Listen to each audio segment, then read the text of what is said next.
వచ్చినటువంటి సోదరులు మాజీ మండల ప్రజా పరిషత్ అధ్యక్షులు, ఈ ప్రాంతంలో వారి కుటుంబం కూడా సుపరిచితులు. గతంలో వారితో రాజకీయంగా 2 సార్లు పోటీ చేసిన ఏ రోజు రాజకీయాల్లో స్థాయికి తగ్గి ఈరోజు ఈ చెత్త నాయకులు మాట్లాడేటువంటి మాటలు ఒకసారి గుర్తు చేసుకుంటే, ఎన్ని సంవత్సరాల రాజకీయంలో కూడా గౌరవంగానే రాజకీయాలు చేశాం. ఈరోజు వారు కానీ వారి సోదరుడు రెడ్డప్పరెడ్డి గారు కానీ ఇరువురు కూడా వారి కుటుంబం నుంచి నా గెలుపు కోసం, తెలుగుదేశం పార్టీ గెలుపు కోసం మా శాసనసభ ఎన్నికల్లో కలిసి రావడం చాలా సంతోషించదగ్గ విషయం. మనస్ఫూర్తిగా వాళ్ళందరికీ కూడా ఆహ్వానిస్తున్నా. అదేవిధంగా వేదిక పైనటువంటి క్లస్టర్ ఇన్ఛార్జెస్, పార్టీ అధ్యక్షుడు, జనరల్ సెక్రటరీ, యూనిట్ ఇన్ఛార్జీలు, ముఖ్యమైనటువంటి నాయకత్వం అంతా కూడా ఉంది. వారందరికీ ముఖ్యంగా ఈ కార్యక్రమంలో భాగస్వాములైనటువంటి సెక్షన్ ఇన్ఛార్జీలు, బూత్ కమిటీ కన్వీనర్లు, గ్రామ కమిటీ అధ్యక్షున నా హృదయపూర్వకమైనటువంటి నమస్కారాలు. అన్నిటికీ కూడా ముందు నిలబడి మీరు ముందుకొచ్చి తెలుగుదేశం పార్టీకి గతంలో మనం ఏదైతే 2019లో ఈ మండలంలో నష్టపోయినామో, అవమానపడ్డామో దానికి 2 మరి ఆ అవమానానికి మళ్ళా మనం ధీటుగా సమాధానం చెప్పడానికి ఈ మండలమే చరిత్రలో నిలబడాలని చెప్పి సందర్భంగా కూడా తెలియజేసుకుంటున్నా. ఈ 5 సంవత్సరాల్లో చాలా మంది అధికారం ఏదో పర్మనెంట్ గా మా ఇంట్లో ఉంటుందనో, అధికారం ఏదో నా చేతికి వచ్చింది పర్మనెంట్ గా నేను ఉంటానో చాలా మంది విర్రవీగినారు. వాళ్ళందరికీ కూడా రేపు అధికారం వచ్చిన తర్వాత 100కు 100% సమాధానం అయితే ఖచ్చితంగా చెప్పి తీర్థం. మళ్ళా 20 సంవత్సరాలు ఆ యొక్క గడ్డి కూడా మొలవకుండా వాళ్ళని అనగదపాతాలనేది రాజకీయంగా తొక్కే కార్యక్రమాన్ని ఖచ్చితంగా ఈ మండలంలో చేసి తీరుతామని చెప్పి సందర్భంగా కూడా అందరూ కూడా తెలియజేసుకుంటా ఉన్నా. ఇకపోతే ఈ రోజు మీరు చెప్పుకోవడానికి చాలా ఉన్నాయి. ఈ రోజు సూపర్ 6 పథకాలు ప్రజల్లోకి తీసుకెళ్ళండి. బీసీలకు 50 సంవత్సరాలకే మహిళలకు మనం ఈ రోజు పెన్షన్ ఇచ్చే కార్యక్రమం చేయబోతా ఉన్నాం. పెన్షన్దారులకు 3000 నుంచి 4000 పెంచబోతా ఉన్నాం. అది కూడా 3 నెలల్లో వచ్చే డబ్బు ఒకేసారి ఇవ్వబోతా ఉన్నాం. వాళ్ళు చేసిన తప్పులు చెప్పండి. అన్ని రకాలుగా కూడా వీళ్ళు అధికారంలోకి వచ్చిన తర్వాత విపరీతమైనటువంటి ట్యాక్సులు పెంచారు. విపరీతంగా మరి అన్ని రకాలుగా మరి ఎలక్ట్రిసిటీ ఛార్జీలు కానీ, రైతులకు రావాల్సింది కానీ, సెరికల్చర్ ఇన్పుట్ సబ్సిడీలు కానీ చెప్పుకుంటా పోతే చాలా ఉన్నాయి. అవన్నీ కూడా పాంప్లెట్ ద్వారా మీకు ఇస్తాం. వీటిని ప్రజలకు మోటివేట్ చేసి చెప్పే బాధ్యతను కూడా మీరు తీసుకోవాలని చెప్పి సందర్భంగా మరొకసారి మిమ్మల్ని కూడా కోరుకోవడం జరుగుతా ఉంది. ఈ కార్యక్రమాలన్నీ కూడా ఖచ్చితంగా ముందుండి చేయండి. ఇక్కడ మీకు అందుబాటులో ఉండడానికి మరి ఇక్కడ నాకు గతంలో కూడా నా షడ్డుగుడు కేవీ రెడ్డి గత ఎన్నికలు కొన్ని చోట్ల ఎన్డీఏలో తెలుగుదేశం పార్టీ కలిసింది కాబట్టి ఏదో తప్పుడు ప్రచారం చేస్తా ఉన్నారు. ఈ రోజు శాసనసభ్యుల వారు కూడా ఒక వీడియో రిలీజ్ చేశాడు. ఏదో ఎన్ఆర్సీ పైన, సిఐఏ పైన ఒక వీడియో రిలీజ్ చేశాడు. నేను అడుగుతా ఉన్నా, అయ్యా మొన్న ఎన్ఆర్సీకి, సిఐఏకి వాళ్ళు అక్కడ పార్లమెంట్ లో బిల్లు పెట్టినప్పుడు 22 మంది పార్లమెంట్ సభ్యులు ఓటేసింది ఎవరో చెప్పగలవా అని అడుగుతా ఉన్నా. ఎవరు ఓటేశారు? ఓటేసేది కాదు, పార్లమెంట్ లో ఆ బిల్లుకు మద్దతు ఇస్తామని మాట్లాడినటువంటి వ్యక్తులు మన పక్కన ఉండేటువంటి మిథున్ రెడ్డి కాదా, విజయసాయి రెడ్డి కాదా? కనీసం మనం ఏదైనా చెప్పాలంటే సిగ్గు లజ్జ ఏమైనా ఉండి మాట్లాడుతా ఉన్నారని అడుగుతా ఉన్నా. ఈ రోజు ముస్లిం సోదరులు నేను అడుగుతా ఉన్నా, ఇదే ఎన్ఆర్సీ సిఏఏ బిల్లు పైన పనమనేరులో మీరు ధర్నా చేస్తే, నిరసనలు చేస్తే, నేను అందుబాటులో లేకపోతే నా భార్య నేరుగా రోడ్డుపైకి వచ్చి నిలబడి మూవన్నెల జెండా పట్టుకొని మాట్లాడిన మాటలు ఆ రోజు ఈ శాసనసభ్యుడు ఎక్కడున్నావో చెప్పగలవా అని అడుగుతా ఉన్నా. సిఏఏ బిల్ పైన ఎద్దుల సంత వీధి ముందర ఆ క్రాస్ లో ఒక పెద్ద సమావేశం పెట్టి నిరసన చేస్తే ఆ రోజు షాజహాన్ బాషా, నేను, గఫూరు ముగ్గురు వచ్చి వేదిక పైన 15 రోజులు వాళ్ళు దానిపైన పోరాడితే ఆ రోజు మీరు ఏమి సమాధానం ఇచ్చినారో ఈ రోజు మళ్ళా సిగ్గు లేకుండా ఎన్ఆర్సీసీ బిల్లు బట్టి ముస్లింలను మభ్యపెట్టేటువంటి కార్యక్రమం చేస్తారని అడుగుతా ఉన్నా. ఎస్, మేము 1999లోనే ఎన్డీఏతో కలిసి ఆ రోజు ఉన్నాం.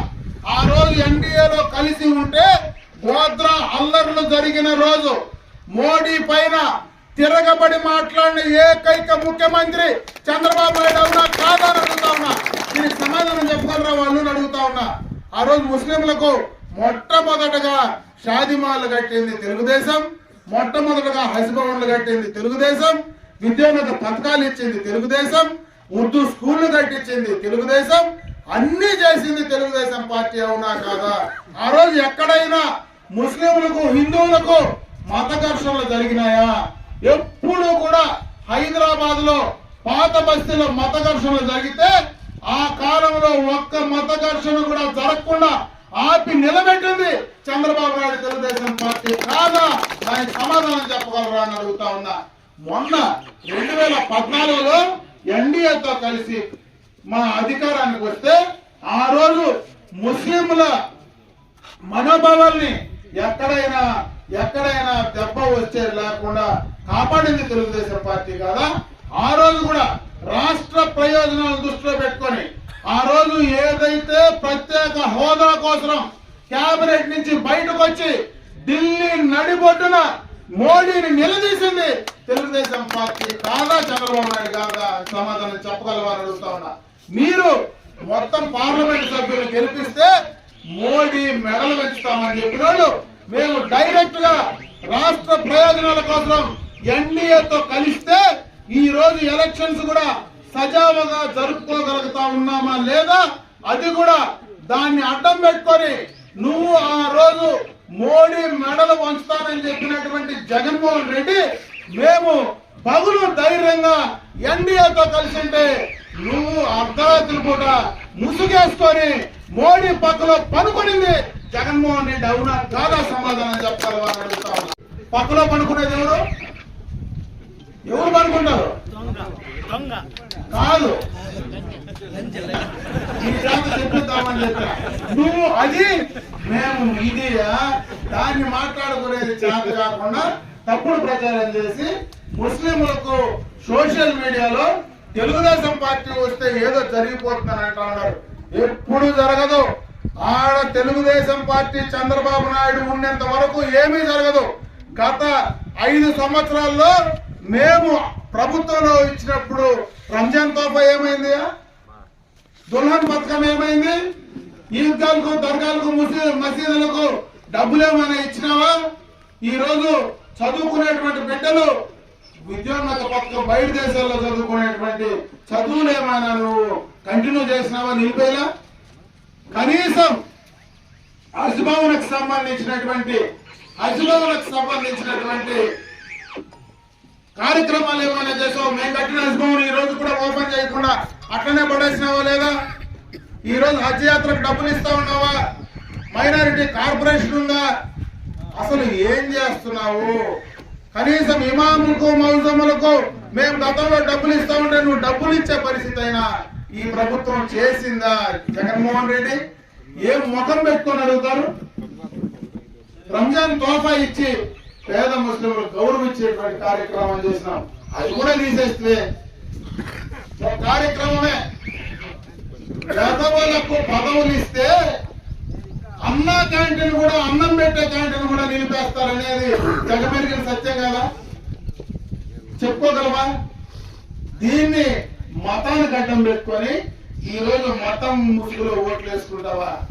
ఈ నియోజకవర్గంలో అమర్నాథ్ రెడ్డిగా నేను, మా తండ్రి రామకృష్ణారెడ్డి పుంగనూరులో పలమనేరులో మైనారిటీలకు చేసిన కార్యక్రమాలు లేవా?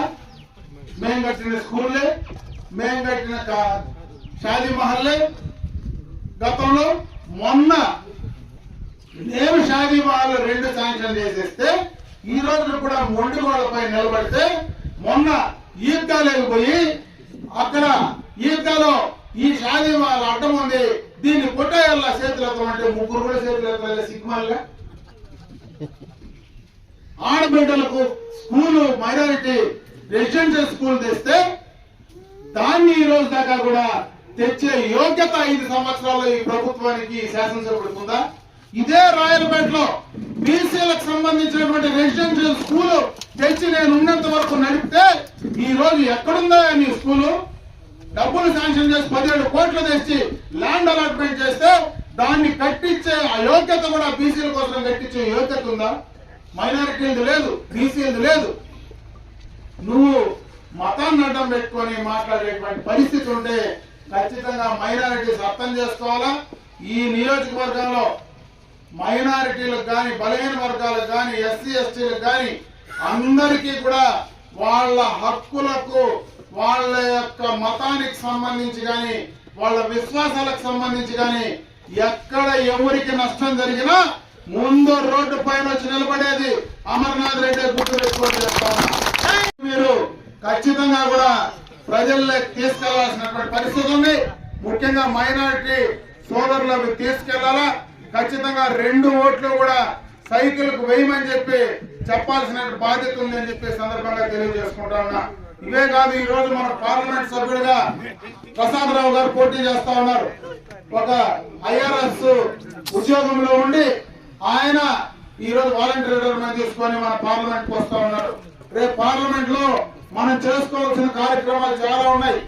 ఈ నియోజకవర్గంలో అటు తమిళనాడు, కర్ణాటకకు మధ్య ఉండేటువంటి నియోజకవర్గం ఇది. అటు 2 రాష్ట్రాలకు, 2 రాష్ట్ర రాజధానులకు దగ్గరగా ఉండేటువంటి నియోజకవర్గం ఇది. ఈ రోజు ఈ నియోజకవర్గంలోనే ఎక్స్ప్రెస్ వే కూడా పోతా ఉంది.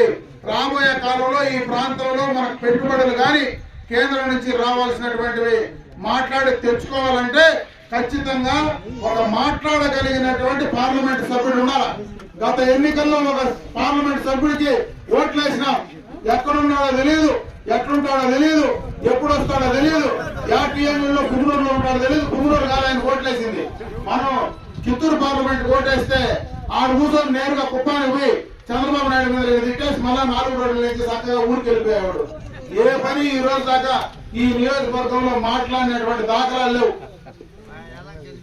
కాబట్టి అటువంటి ఆయనకు ఓట్లేస్తే ఉపయోగం లేదు. ఖచ్చితంగా చదువుకున్నటువంటి వ్యక్తికి ఓటు వేయాలా. ఖచ్చితంగా 2 ఓట్లు సైకిల్ వేయాలని చెప్పి తెలియజేసుకుంటున్నా. మైనారిటీ సోదరులు కూడా, రాయలపేట మైనారిటీ సోదరులు కూడా ఒక విషయం చెప్పాలా. ఎందుకంటే మనం ఇక్కడ షాదీ మహల్ పెట్టినాం. 3 ఏళ్ల ముందరనే ఒక ఆయన వచ్చి మనం వేసిన దానికి బోర్డు వేసినాడు. ఇప్పుడు దాకా బోర్డుగానే ఉంది. అది ముస్లిం మైనారిటీల పైన ఇక్కడ ఉండేటువంటి శాసనసభ్యులకు ఉండే ప్రేమ. కనీసం సిగ్గన్నా ఉండే లేదా దాన్ని చెప్పుకోవడానికి రాయేసిన నేను కట్టిన దానికి రాయేసి దాని పని ఈ రోజు దాకా చేయకుండా ఈ రోజు మళ్ళా సోషల్ మీడియాలో మైనారిటీల గురించి మాట్లాడేటువంటి అర్హత, సిగ్గు అన్నా ఉండాలన్నా వచ్చారు అడుగుతా ఉన్నా. ఇంత దౌర్భాగ్యంగా మాట్లాడి కనీసం సిగ్గు లజ్జ లేకుండా తప్పులు ఏ రకంగా అంటే ఆ రకంగా తప్పులు చెప్తా ఉంటే దాన్ని వాళ్ళ విజ్ఞప్తి వదిలిపెడతా ఉన్నా. కాబట్టి ఇవన్నీ మీరు దృష్టిలో పెట్టుకోండి. ఈ ప్రభుత్వం చేసేటువంటి తప్పులు చెప్పండి, మనం అధికారంలోకి వస్తే చేసే కార్యక్రమాలు చెప్పండి. ఈ రోజు మీరు మాట్లాడే తప్పుడు ప్రచారాన్ని ఎప్పుడుకప్పుడు ఎండగట్టండి. ధైర్యంగా ఎన్నికలకు పోండి. ఈ 15 రోజులు మీకు పూర్తిగా ఈ ఎన్నికల పైన దృష్టి పెట్టండి. ఏదైతే ద్రోణాచార్యుడు అర్జునుకి నీకు ఎయిమెత్తినప్పుడు నీకు ఏం కనపడతా ఉందంటే గొవ్వ కన్నే నాకు కనపడిందని చెప్పినట్టుగా మీకు ఈ 15 రోజులు ఏం కనపడతా ఉందంటే సైకిల్ గుర్తు, పోలింగ్ స్టేషన్ లో పోలింగ్ బూత్ లో డబ్బా, ఆ డబ్బా సీల్ చేసిందాక వేరే కార్యక్రమాలు చేయొద్దని చెప్పి ఈ సందర్భంగా మీకు అందరికీ కూడా తెలియజేసుకుంటూ ఈ రోజు ఇక్కడ చాలా మంది పార్టీలో నచ్చక దాని కూడా నేను పార్టీలో చేరినాను. ఈ రోజు నేను గతంలో 5 సంవత్సరాలు ఎంపీగా ఉన్న ప్రతి ఒక్కరికి అందరికీ కూడా తెలుసు. నా 5 సంవత్సరాల జీవితంలో ఎవరికైనా ఈ పక్క పంచాయతీలో, పోలీస్ స్టేషన్ లో గాని, ఎంఆర్ఓ ఆఫీస్ లో గాని ఏ ఒక్క సెక్రటరీలు నాతో పాటు ఉన్న ఎంపీటీసీ సర్పంచులకు ఎవరికైనా ఇబ్బంది పెట్టింటే కూడా క్షమించమని కోరుతున్నా. నేను అటువంటి పని ఎవరికి కూడా చేయలేదు. ఏదన్నా ఉంటే కూడా ఎస్ఐతో ఫోన్ చేస్తే కూడా అదేదో వాళ్ళు ఏదో చూసి పంపించండి సార్, ఏదో కాంప్రమైజ్ చేసి పాపం ఏదో చిన్న గలాట పెట్టినారు అని చెప్పినాను తప్ప ఈ రోజు అటువంటి పరిస్థితి కాదు. మాట్లాడితే ఎస్ఐని కేసు కట్టడం, ఈ రోజు కొన్ని పంచాయతీలో రిమైండ్ పోయి వచ్చినాడు పాపం. ఇది బాధాకరమైన విషయం. ఈ విధంగా మనకి నెక్స్ట్ జరగకుండా అటువంటి అన్యాయాలు ఒక ఎంఆర్ఓ ఆఫీస్ లో కానీ ఎక్కడైనా ఎవరికైనా జరిగింటే కూడా ఈ సమావేశంలో నా భాస్కర్ నీతో మాకు కేసులో ఇరికిచ్చినామని కూడా చెప్పచ్చు. కానీ ఏదన్నా ఉంటే చూసి చెప్పి పంపించమని చెప్పినానే తప్ప అటువంటి ఆలోచన నాకు లేదు. ఈ రోజు నా ఉద్దేశం కూడా, మేము కూడా గతంలో కాంగ్రెస్ పార్టీ అన్న తెలుగుదేశం పార్టీలో ఉంటే కూడా మా అన్నగారు మేము నిన్న కూడా అటువంటి ఏమీ మేము ఎప్పుడూ విమర్శించుకోవాలా. అమర్నాథ్ రెడ్డి అనే మేము కానీ, మా అన్నని అమర్నాథ్ రెడ్డి అని కానీ మేము ఎప్పుడూ విమర్శించుకోవాలా. ఈ రోజు ఒక చేత కానీ ఎడ్యుకేటెడ్ కానీ ఒక పిల్లోడిని వచ్చి ఏదో మాకు ఎట్లా అంటే శంకరాడిపేటలో ఒకసారి విపరీతమైన వర్షాలు పడి పైన కోలారు, ములబాగులు తెల్లవారాలకి చెరువు నిండిపోయింది. ఆ విధంగా ఆ టైప్తో అయిన వ్యక్తి, ఆయన్ని మనం అందరూ కూడా మన నియోజకవర్గంలో లేకుండా ఆయన్ని పంపించే ఏర్పాటు చేయాలని చెప్పి నేను కోరుకుంటూ, ఈ రోజు ఈ తెలుగుదేశం పార్టీ తప్ప నేను వేరే ఉద్దేశం నాకు లేదు. రేపేదో పదవులు కావాలని కానీ చంద్రబాబు నాయుడుతో కలిసినప్పుడు కూడా అన్నా, నేను మా నాయని చరిత్ర తెలియజేస్తే 40 ఏళ్ళ చరిత్ర అన్నాడు చంద్రబాబు నాయుడు గారు. అప్పుడు పాత వాళ్ళప్పుడు మా ఇంటికి వచ్చినాడు ఆయన. అందుకే ఈ రోజు కూడా మీకు ఎవరికి కూడా నా ఇంటి హాని లేదు. ఎవరికన్నా తప్పు చేయంటే కూడా క్షమించండి. మనం ఏం చేయాలంటే మన పెద్ద పయ్యాన్ని మనలో గొప్ప కుటుంబం రామకృష్ణారెడ్డి అన్న కానీ, ఇటు మా తండ్రి ఓపురెడ్డి గారు కానీ, మా 2 కుటుంబాలు ఉంటేనా కాబట్టి ఎవరో కొంతమంది ఉంటే కూడా వాళ్ళని వదిలేసి అందరూ కూడా మీ రాయలపేట పంచాయతీలో ఏ పంచాయతీలో ఎంత మెజార్టీ వస్తుంది అనేది చూపించాలని చెప్పి నేను కోరుకుంటూ, నేను ఆత్మశుద్ధిగా భగవంతుని మీద ఆవును పెట్టి చెప్తాడా అమర్నాథ్ రెడ్డి మంచి మెజార్టీతో ఇక్కడ గెలిపేవాళ్ళని కోరుకుంటా ఉన్నాను తప్ప తెలుగుదేశంలో వారితో పాటు 30 ఏళ్లుగా పనిచేసిన వాళ్ళకి అందరికీ కూడా న్యాయం చేస్తాడని కూడా నేను ఆశిస్తూ విరమించుకుంటున్నాను.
अजय कुमार विनायक कासिम विनायक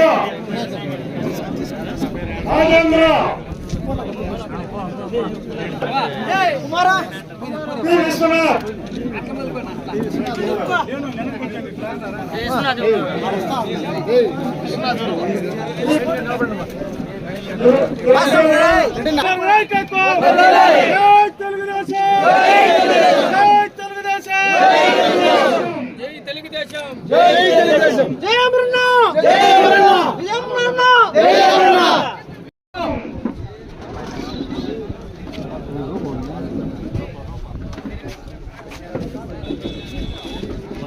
ఓట్లు ఇస్తాను, మంచి పని